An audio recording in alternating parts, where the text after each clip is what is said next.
Ravi de l'accueillir dans ce stade 2 pendant 1 heure, championne du monde de cyclisme sur piste. Bonsoir Mathilde Gros. Bonsoir Laurent. Nous sommes très heureux de vous avoir pendant 1 heure. On va vous découvrir un petit peu plus. On avait juste envie quand même pour commencer de vous remontrer à tous nos téléspectateurs cette image fantastique.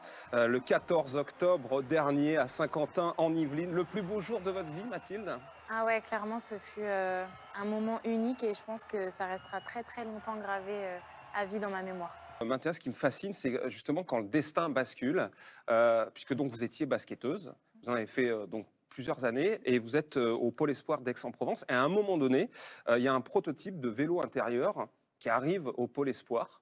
Vous l'essayez, et là, c'est là où votre destin bascule complètement. Racontez-nous.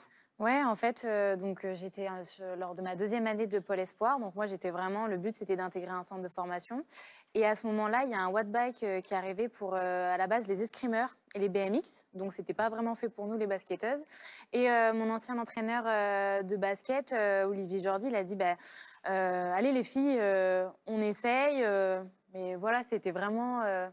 sans arrière-pensée de quoi que ce soit. Et en fait, quand je suis montée sur le wattbike, à ce moment-là, j'ai fait des watts assez impressionnants pour mon âge et pour du fait aussi que je ne faisais absolument pas de vélo. Et du coup, à ce moment-là, ça a pris vraiment une tournure assez incroyable. Ça a fait effet boule de neige et c'est arrivé jusqu'aux oreilles de l'entraîneur national à Paris, donc à Saint-Quentin-en-Yvelines de l'époque. C'est fou ça quand même. Et de là, ils ont appelé mes parents 2 semaines plus tard. Moi, j'en avais pas du tout parlé à mes parents parce que je pensais que... Parce que vous n'aimiez pas le vélo, hein? Non, du tout. Du tout. Je regardais le Tour de France, voilà, mais avec mes grands-parents. Enfin, c'était vraiment le moment de détente, un peu le BMX. Et puis la piste, je ne connaissais absolument pas. Donc quand on m'a parlé de ça, je me suis dit non, mais c'est pas possible, quoi. C'est une blague. Et en fait, j'en ai pas parlé à mes parents. Et 2 semaines après, quand l'entraîneur national a appelé mon père, il m'a appelé, il m'a dit mais il y a un canular téléphonique, j'ai eu l'entraîneur, il faut qu'on monte à Paris dans 1 mois. Et du coup, voilà.